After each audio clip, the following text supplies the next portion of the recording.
एकूण जी पदं भरलेली आहेत, बौद्धांची पदं जी भरलेली आहेत, ती फक्त 1382 आहेत. म्हणजेच त्याच्या लोकसंख्येच्या एकूण 5.1% आहे. तर ही 5.1% जी बौद्धांची लोकसंख्या जर विचार केला आपण, तर ती बौद्धांची लोकसंख्या महाराष्ट्राच्या एकूण लोकसंख्येच्या जवळपास ती एक 5.8% आहे. ही आकडेवारी जर पाहिली आपण, तर बौद्धांना जास्तीचं आरक्षण मिळालं हा अपप्रचार आहे, हा खोटा प्रचार आहे. त्याला कुठल्याही सांख्यिकी आकडेवारीचा आधार नाही. जर उपवर्गीकरण करायचं झालं, समजा करायचं झालं, एक आपण वादासाठी मान्य करूया करायचं झालं, तर सरकारने आधी इम्पिरिकल डेटा गोळा केला पाहिजे आणि सांगितलं पाहिजे की ह्या वर्गावर अन्याय झालेला आहे. मोघम स्वरूपात काहीतरी विधानं करायची आणि त्याच्यातून दोन समाजामध्ये एक द्वेष निर्माण करायचा, परस्पर एकमेकाबद्दलची घृणा निर्माण करायची, हा संपूर्णपणे जाती जातीमध्ये भांडण लावण्याचा प्रकार आहे. कांशीरामजीच्या चळवळीमुळे झालं काय की संपूर्ण देशातील शेड्यूल कास्ट पुन्हा जे बाबासाहेबांच्या नंतर पुन्हा एकदा एका सूत्रात बांधल्या गेला आणि त्यामध्ये चांभारी अशी एक जात आहे, चमार, जाटव, चांभार ज्याला म्हणू आपण. ही जाटव किंवा चांभार नावाची जात जी आहे ती देशाच्या एकूण 20 राज्यांमध्ये आहे. ब्राह्मणांनंतर अखिल भारतीय स्तरावर अस्तित्व असलेली ही चांभारी एकमेव जात आहे आणि ती उत्तर प्रदेशमध्ये ती नेतृत्वस्थानी येते आहे. सामाजिक न्यायाचा संबंध जो आहे तो तुम्ही एकमेकाला किती बरोबरीने वागवता, केवळ भौतिक उपाय करून नाही तर मानसिक दृष्ट्या तुम्ही त्यांना किती न्याय देता. जे बौद्ध धर्मांतरापूर्वी अनुसूचित जातीचे होते किंवा अस्पृश्य होते त्यांच्या सवलती काढून घेतल्या जाणार नाहीत अशी ती दुरुस्ती आहे. बौद्धांना सवलती द्याव्यात अशी ती दुरुस्ती नाही. जे पहिला अडचण काय होता तर हिंदू नावाचा कुठलाही धर्म किंवा कुठलाही गटच अस्तित्वात नव्हता. जेव्हा इंग्रजांनी याची गणना सुरू केली तर मग त्यांच्यापुढे क्रायटेरिया काय होते तर होते एक ख्रिश्चन, दुसरा होता मुस्लिम, तिसरा होता पारशी, ज्याला नॉन रिलिजन्स म्हणतो आपण. ह्या प्रॉपर ओळख असलेल्या, ठळक ओळख असलेल्या धर्माच्या व्यतिरिक्त जे लोक आहेत ते लोक सर्व हिंदू आहेत, अशी त्यांची भूमिका इंग्रजांची होती. रिझर्वेशन जे आहे हे रिझर्वेशन वैयक्तिक उन्नतीसाठी नाही तर ते एका वर्गाच्या प्रतिनिधित्वासाठी, रिप्रेझेंटेशनसाठी मिळालेलं टूल आहे, हत्यार आहे. आवाज इंडिया टीव्हीमध्ये आपलं स्वागत आहे. आपल्या सगळ्यांना माहिती आहे की आरक्षणामध्ये उपवर्गीकरण हा मुद्दा सध्या चर्चेत आहे आणि हा मुद्दा सध्या फारच जास्ती जो आहे याला एक गंभीर स्वरूप पण आलेलं आहे. कारण महार, मातंग, चर्मकार, ढोर अशा अनेक जाती ज्या आहेत त्या एकमेकांविरुद्ध जे आहे प्रचंड प्रमाणामध्ये जे आहे त्यांचा आवेश दिसतोय आपल्याला. आणि या संदर्भात नेमकी वस्तुस्थिती काय आहे, नेमकी वास्तविकता काय आहे हे जाणून घेण्यासाठी आपल्यासोबत आहेत महाराष्ट्राचे सुप्रसिद्ध विचारवंत, लेखक आणि जनतेचं महानायकचे संपादक सुनील खोब्रागडे सर. सर आपलं फार फार स्वागत आहे. जय भीम. सर आपण बघतोय की सध्या उपवर्गीकरण हा मुद्दा फार चर्चेमध्ये आहे आणि मातंग समाजाचा विशेषतः असा दावा आहे की अनुसूचित जातीमधील जो आरक्षणाचा मुख्य जो भाग आहे किंवा सर्वाधिक फायदा जो आहे तो महार समाजाने घेतलेला आहे.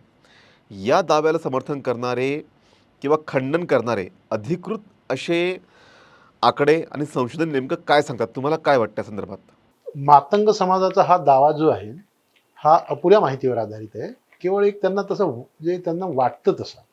ह्याला अधिकृत आकडेवारी जी आहे ही दरवर्षी महाराष्ट्र शासन अर्थ आणि सांख्यिकी संचालनालयाच्या मार्फत एकूण सरकारी नोकरीत असलेल्या वर्ग 1, 2, 3 आणि 4 म्हणजे गट अ, गट ब आणि गट ड, क आणि गट ड अशा चारही संवर्गाची आकडेवारी प्रसिद्ध करत असते. याचा जो लेटेस्ट जो अहवाल आहे, याबाबतचा लेटेस्ट जो अहवाल आहे हा 2023 सालचा आहे आणि या 2023 सालची जर आकडेवारी पाहिली आपण तर गट अ मध्ये एकूण 4182 पदं जी आहेत ती होती. 15.4% अनुसूचित जातीसाठी राखीव होती. त्यापैकी एकूण जी पदं भरलेली आहेत, बौद्धांची पदं जी भरलेली आहेत ती फक्त 1382 आहेत. म्हणजेच त्याच्या लोकसंख्येच्या एकूण 5.1% आहे. तर ही 5.1% जी बौद्धांची लोकसंख्या जर विचार केला आपण तर ती बौद्धांची लोकसंख्या महाराष्ट्राच्या एकूण लोकसंख्येच्या जवळपास ती एक 5.8% आहे. आणि तरीही परंतु त्यांना संख्या जर पाहिली आपण ती संख्या कमी आहे. गट ब मध्ये सेम आपण जर विचार केला तर गट ब मध्ये एकूण पदं होती 7274 अनुसूचित जातीसाठी राखीव असलेली. त्यापैकी गट अ ची पदं जी आहेत ती वाट्याला किती आलेली आहे, बौद्धांची पदं किती आहेत तर 2604. ह्याचं प्रमाण जे आहे ते 5.7% म्हणजे थोडंसं आपल्या त्यांच्या सरासरीपेक्षा, कारण बौद्धांची आकडेवारी जी आहे ती 5.41% आणि तो थोडंसं एक 0.2% वगैरे जास्तीचं असेल. सेम गोष्ट जी आहे की अनुसूचित जातीच्या एकूण क वर्गातील जी पदं आहेत, ही क वर्गातील पदं जी आहेत 56,776 पदं आहेत. आणि 56,776 पदापैकी बौद्धांच्या पैकी जी भरलेली जी पदं आहेत ती आहेत एकूण 19,537 आणि त्याचं प्रमाण जे आहे ते आपण जर पाहिलं तर 5.7% आहे. एकूण सर्व जर पदं पाहिलीत गट अ गट ब वगैरे वगैरे सगळी मिळून, तर ती एकूण बौद्धांची पदं जी आहेत ती 28,047 एवढीच पदं भरलेली आहेत. ती एकूण बौद्धांच्या संख्येच्या 5.9% होतात. ही आकडेवारी जर पाहिली आपण तर बौद्धांना जास्तीचं आरक्षण मिळालं हा अपप्रचार आहे, हा खोटा प्रचार आहे. त्याला कुठल्याही सांख्यिकी आकडेवारीचा आधार नाही. आणि जी मातंग समाजाकडून जी मागणी होती की आमचं आरक्षण बौद्धांनी खाला, तर कुठल्या संदर्भातील आरक्षण काय खाल्लंय? जर आपण विचार केला तर 29 राखीव जागांपैकी बौद्धांच्या वाट्याला किती किती आमदार आलेले आहेत? त्याचं जर प्रमाण पाहिलं आपण समजा तर बौद्धांची एकूण लोकसंख्या अनुसूचित जातीच्या लोकसंख्येच्या 62% आहे. आणि त्यांचं राजकीय प्रतिनिधित्व पाहिलं तर ते राजकीय प्रतिनिधित्व जवळपास एक 20%च्या आसपास येतं फक्त अनुसूचित जातीच्या याच्या. तर त्यामुळे ह्या ज्या मागणीला कुठल्याही प्रकारचा असा सांख्यिकीय आधार किंवा अभ्यासात्मक आधार नाही. आणि अभ्यासात्मक आधार नसल्यामुळे जर उपवर्गीकरण करायचं झालं, समजा करायचं झालं, एक आपण वादासाठी मान्य करूया करायचं झालं, तर सरकारने आधी इम्पिरिकल डेटा गोळा केला पाहिजे आणि सांगितलं पाहिजे की ह्या वर्गावर अन्याय झालेला आहे. तसं जर न करता मोघम स्वरूपात काहीतरी विधानं करायची आणि त्याच्यातून दोन समाजामध्ये एक द्वेष निर्माण करायचा, परस्पर एकमेकाबद्दलची घृणा निर्माण करायची, हा संपूर्णपणे जाती जातीमध्ये भांडण लावण्याचा प्रकार आहे. त्याला सांख्यिकीय आकडेवारीचा डेटाचा कुठलाही आधार नाही. आणि डेटाचा आधार नसल्यामुळे ही जी मागणीच आहे मुळात ती मूलतःच ती मागणी जी आहे ती चुकीची आहे. माझा प्रश्न असा आहे की आरक्षणातील उपवर्गीकरण हे सामाजिक न्याय मजबूत करण्याचं साधन ठरू शकते का? ज्यामध्ये सुप्रीम कोर्टाने सांगितलेलं आहे की यामुळे दलित समाजामध्येच अंतर्गत भेदभाव किंवा फूट पडण्याचा धोका होऊ शकतो. नेमकं तुम्हाला काय वाटतं? मुळात आरक्षणाचं विभाजन करणे ही जी मागणी आहे ही सामाजिक न्यायाच्या दृष्टिकोनातून कधीच आलेली नाही. ह्या मागणीचा उगम जो आहे तो जर आपण पाहिला तर उगम कुठे आहे? तर उगम आहे पंजाबमध्ये. पंजाबमध्ये 1975 साली ग्यानी झैल सिंग मुख्यमंत्री होते. आणि ग्यानी झैल सिंग मुख्यमंत्री असताना पंजाबमधील ज्या दोन प्रमुख जाती आहेत त्याच्यामध्ये एक रामदासी शीख, त्याला मजहबी म्हणतो आपण, आणि दुसरे आहेत वाल्मिकी चुडा. तर मजहबी शीख जे आहेत ते संपूर्णपणे शिरोमणी अकाली दलाशी संबंधित लोक आहेत, कारण त्यांच्या धार्मिक आधारावर का होईना पण त्यांच्यात ती एकजूट होती. ही एकजूट फोडायची कशी हा प्रश्न काँग्रेस पक्षापुढे होता. आणि त्यामुळे 1975 साली तिथल्या वाल्मिकी समाजांना मागणी नसताना त्यांच्यासाठी सेपरेट आरक्षण द्यावं अशा प्रकारचा निर्णय ग्यानी झैल सिंगने घेतला. तो तिथे त्याचा उगम जो आहे. इथे सामाजिक न्यायाचा प्रश्न कुठे आलेला आहे की पूर्णपणे शुद्ध राजकीय बाब आहे. त्यामुळे राजकीय फायद्यासाठी ज्याचा म्हणजे उगम पंजाबमध्ये झाला ती पुढे मग पॅन इंडिया लेवलवर ते पसरलं. का पसरलं? जसजशी कांशीरामजीची चळवळ मजबूत होत गेली तर कांशीरामजीच्या चळवळीमुळे झालं काय की संपूर्ण देशातील शेड्यूल कास्ट पुन्हा जे बाबासाहेबांच्या नंतर पुन्हा एकदा एका सूत्रात बांधल्या गेला. आणि त्यामध्ये चांभारी अशी एक जात आहे, चमार, जाटव, चामार ज्याला म्हणू आपण, ही जाटव किंवा चांभार नावाची जात जी आहे ती देशाच्या एकूण 20 राज्यांमध्ये आहे. 20 राज्यांमध्ये. आणि त्यांची लोकसंख्या जर पाहिली आपण 2011च्या जनगणनेमध्ये जर पाहिली आपण तर ती लोकसंख्या पडते जवळपास 4.5 कोटीच्या वर आहे. 4.5 कोटीपेक्षा जास्त. आणि ब्राह्मणांनंतर अखिल भारतीय स्तरावर अस्तित्व असलेली ही चांभारी एकमेव जात आहे. आणि ती उत्तर प्रदेशमध्ये ती नेतृत्वस्थानी येते आहे. याचे परिणाम काय होणार तर संपूर्ण भारतामधील चांभाराचं नेतृत्व आणि बाबासाहेब आंबेडकरांना मानणाऱ्या जातीचं नेतृत्व चांभार समाज करेल. आणि तो राजकीय दृष्ट्या ब्राह्मणांना इथल्या ब्राह्मणवादाला तो अत्यंत नुकसानकारक ठरेल. म्हणून ही मागणी जी आहे नंतर मग ती आंध्र प्रदेशमध्ये उठली, त्यानंतर हरियाणामध्ये आली, त्यानंतर कर्नाटकामध्ये तर अलीकडे आलेली आहे. तर ह्याच्या मागे सामाजिक न्यायाचा कुठलाही मुद्दा नसून केवळ राजकीय फूट पाडणे हाच मुद्दा आहे. उपवर्गीकरण केल्यामुळे सामाजिक न्याय मिळाला असं जर झालं असतं तर पंजाबमध्ये 1975 सालापासून ही जी मागणी अंमलात आणल्या गेली काही काळ त्यानंतर पुन्हा त्याला सुप्रीम कोर्टाचा ब्रेक मिळाला, परंतु अंमलात आणल्या गेल्यानंतर आजही तिथल्या लोकांचं जर आपण शिक्षण, आरोग्य, रोजगार, बालमृत्यू, साक्षरता हे जर आकडे पाहिले तर हे आकडे जे आहेत अजूनही त्या लेव्हलला, ज्याला म्हणू आपण, म्हणजे पंजाबचंच उदाहरण घ्यायचं झालं तर मजहबी शिखांच्या लेव्हलला अजूनही वाल्मिकी समाज आलेला नाही. त्यांच्याकडे आधीपासून उपवर्गीकरण असताना. आणि सामाजिक न्यायाचा जो प्रश्न आहे तो केवळ नोकऱ्याशी संबंधित नाही. सामाजिक न्यायाचा प्रश्न केवळ शिक्षणाशी संबंधित नाही. सामाजिक न्यायाचा संबंध जो आहे तो तुम्ही एकमेकाला किती बरोबरीने वागवता, केवळ भौतिक उपाय करून नाही तर मानसिकदृष्ट्या तुम्ही त्यांना किती न्याय देता, हा महत्वाचा मुद्दा आहे. आणि त्या निकषावर जर तपासलं तर भारतातील कोणतीही राजकीय व्यवस्था असेल, ती ब्युरोक्रेसीची व्यवस्था असेल, ती ज्युडिशियरीची व्यवस्था असेल, कोणत्याही व्यवस्थेने सामाजिक न्याय हा मुद्दा कधीही केंद्रस्थानी मानलेला नाही. ही जी मागणी आहे उपवर्गीकरणाची, ही शुद्ध फुटपाडी राजकीय स्वरूपाची मागणी आहे. राजकीय स्वार्थ साधण्यासाठी इथल्या ब्राह्मणवादाने आखलेली ती एक रणनीती आहे. माझा प्रश्न असा आहे की शिक्षण, नोकरी, राजकीय प्रतिनिधित्व आणि आर्थिक विषमता या संदर्भात जर आपण विचार केला तर महाराष्ट्रातील विविध अनुसूचित जातीमध्ये किती विषमता आहे? यामध्ये अधिकृत आकडेवारी जी आहे ती सरकारने अद्याप जाहीर केलेली नाही.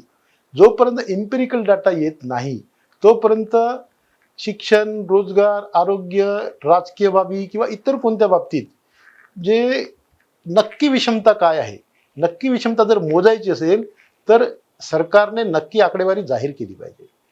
हे जातीवार जनगणना सरकार करत नाही. दुसरीकडे सामाजिक आणि आर्थिक विषमता मोजण्यासाठी 2011 साली म्हणजे 2011च्या नंतर जी ग्रामीण विकास विभागामार्फत जी गणना करण्यात आली त्या गणनेचे आकडे सरकारनं जाहीर केलेले आहेत. ते आकडे जे आहेत ते दाबून ठेवलेले आहेत. असे जर आकडे दाबून ठेवलेले असतील, हा डेटा जर दाबून ठेवलेला असेल तर आपण कोणत्या आधारावर म्हणू शकतो की ह्याच्यामध्ये म्हणजे सांख्यिकीय बेसवर किंवा डेटा बेसवर त्यांच्यामध्ये काही विषमता निर्माण झालेली आहे?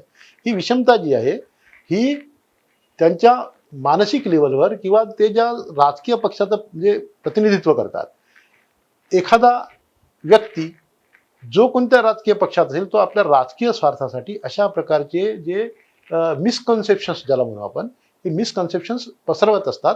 आणि त्यामुळे सामाजिक न्याय हा मुद्दा धरून उपवर्गीकरणाची मागणी जी आहे ती होत नाही. ती त्याच्यामध्ये राजकीय अँगल असतो. आणि अशा प्रकारचा डेटा उपलब्ध नसल्यामुळे आपल्याला असं पक्क म्हणता येणार नाही किंवा उपवर्गीकरण झालं तर सामाजिक न्याय मिळेल किंवा त्याला कुठला तरी संशोधनात्मक आधार मिळेल, असं ठाम विधान जे आहे डेटाच्या अभावी करता येणार नाही. कोणत्याही आदेशात, कोणत्याही कायद्यामध्ये जातीच्या नावापुढे धर्म लिहिलं पाहिजे असं बंधन नाही.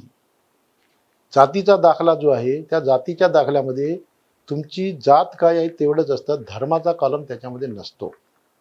परंतु या देशातील जे तत्कालीन शिक्षक होते किंवा तत्कालीन प्रगणक जे कोणी होते त्यांनी अशा प्रकारची एक मोहीम राबवली की तुमच्या शाळेच्या दाखल्यावर नोंद घेताना तुमचा धर्म आणि जात एकत्रित लिहिण्याचा त्यांनी सुरू केला.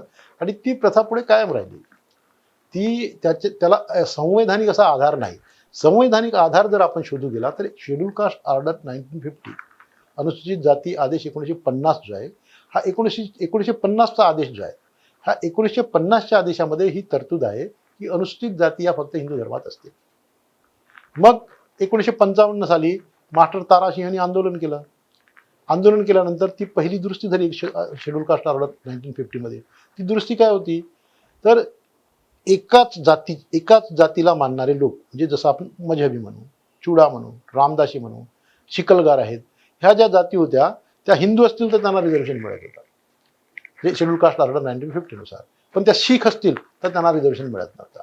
मग शेड्यूल कास्ट ऑर्डर 1950 मध्ये जी दुरुस्ती झाली 1956 साली, ती दुरुस्ती कशी होती तर जे लोक शीख आहेत, शीख धर्माचे आहेत, ते जर अस्पृश्य जातीमध्ये पूर्वाश्रमीच्या अस्पृश्य जातीमध्ये समाविष्ट असतील तरी त्यांना सवलती मिळत राहील, त्यांच्या सवलती काढून घेतल्या जाणार नाही. ही पहिली दुरुस्ती झाली. आणि त्याच्यानंतर मग 1990 सालची दुरुस्ती आहे. लोकांमध्ये गैरसमज कसा आहे की 1990च्या दुरुस्तीने, घटना दुरुस्तीने बौद्धांना रिझर्वेशन दिलं.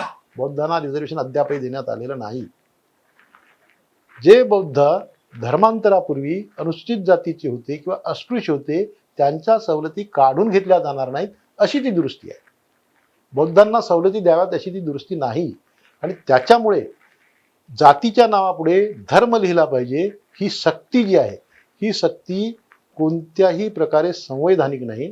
त्यांनी व्हॉलंटरीली त्यांनी हे दाखवायला पाहिजे की आम्ही अनुसूचित जातीचे सदस्य आहोत. अनुसूचित जातीचे सदस्य आहोत. कायदा जसं सांगतो की अनुसूचित जाती फक्त हिंदू धर्मात आहेत, म्हणजे त्यावेळी होत्या.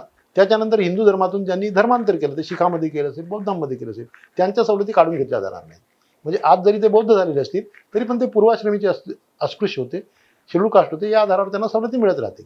त्यामुळे जातीच्या रकान्यात किंवा सर्टिफिकेटमध्ये, दाखल्यामध्ये हिंदू महार लिहिणं किंवा अमुक शीख महार लिहिणं किंवा बौद्ध महार लिहिणं हे काही संवैधानिक नाही.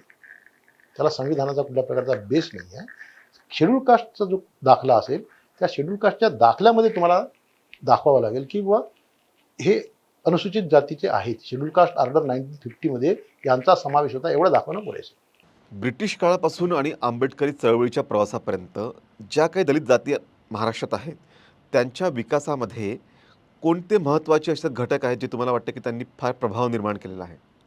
ब्रिटिशांच्या काळापासून जे भारतामध्ये पहिल्यांदा ब्रिटिश राजवटीने लोकांची म्हणजे मानसिक स्तरावर किंवा जातीय स्तरावर कोणत्या जातीचे, वर्गाचे, धर्माचे किती लोक आहेत ह्याची गणना करण्याचं काम जे आहे ते ब्रिटिशांनी पहिल्यांदा 1871 साली मर्यादित स्वरूपात केलं.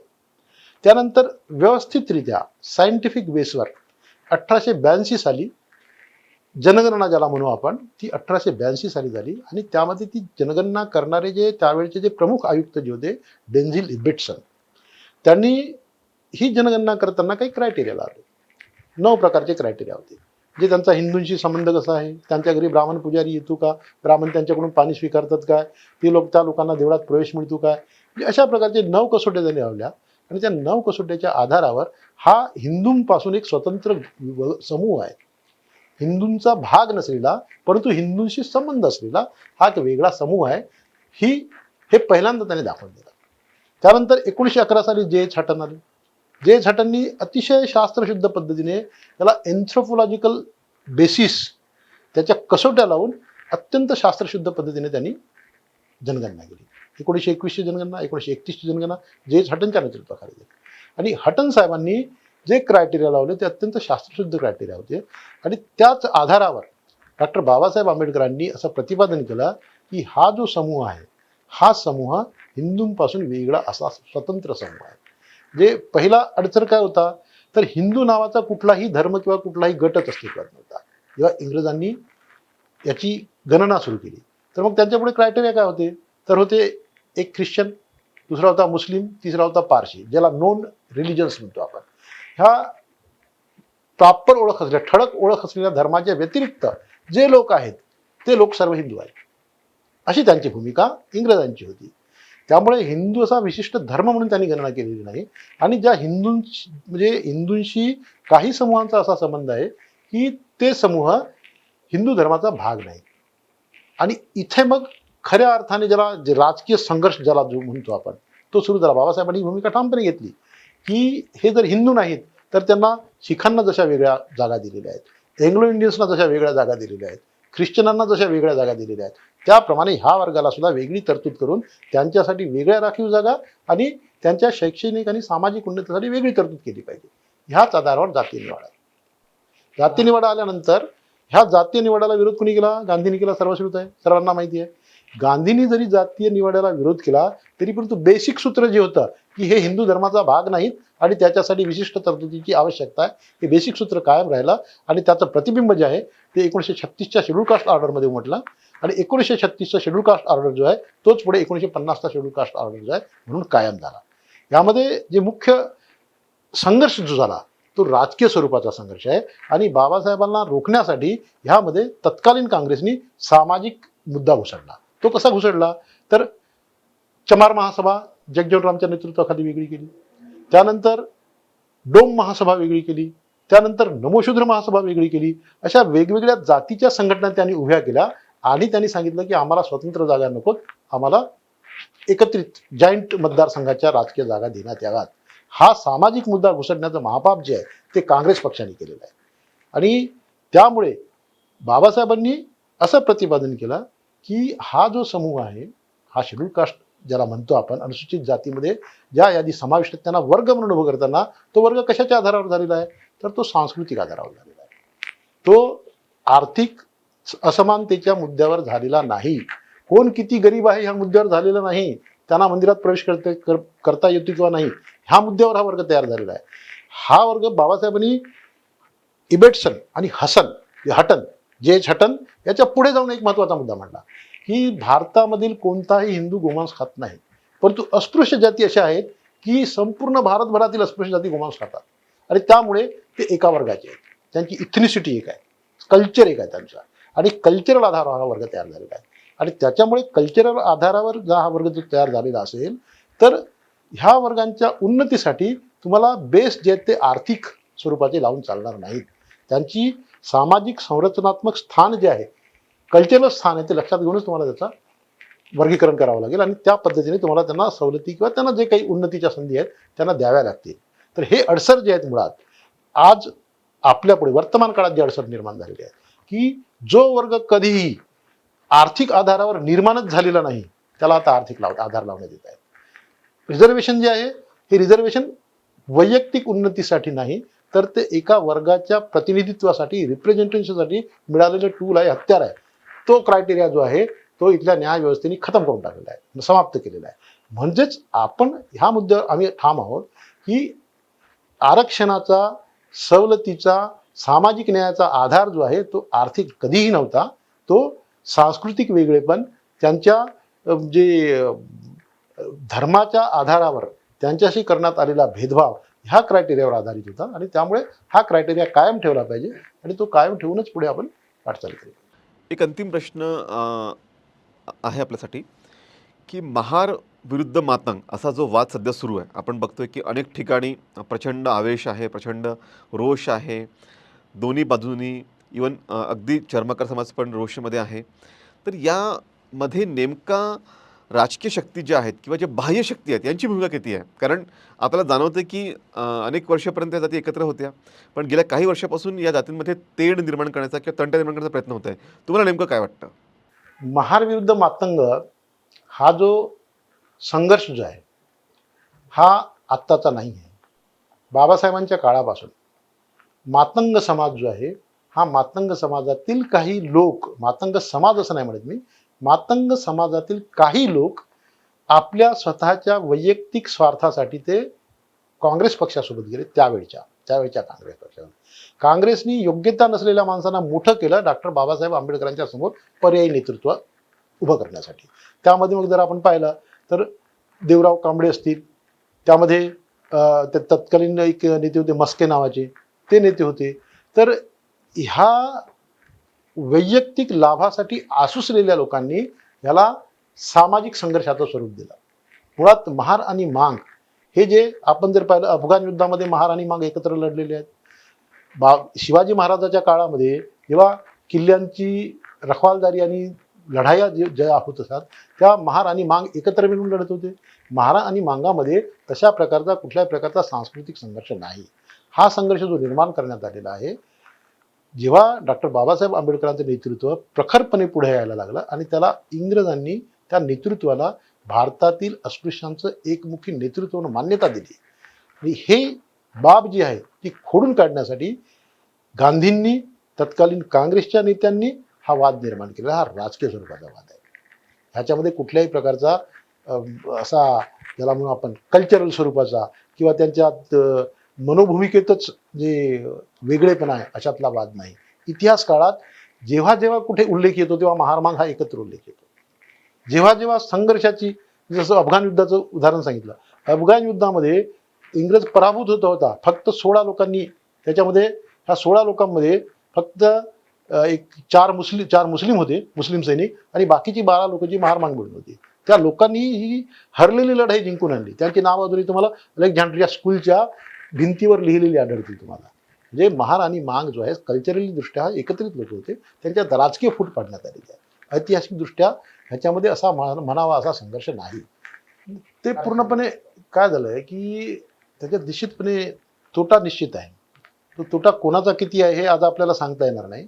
परंतु आपण ज्या संघर्षातून या जाती तयार झालेल्या आहेत, म्हणजे हा हा वर्ग जो आहे, अनुसूचित जाती हा प्रवर्ग हा काही सहजासहजी तयार झालेला नाही.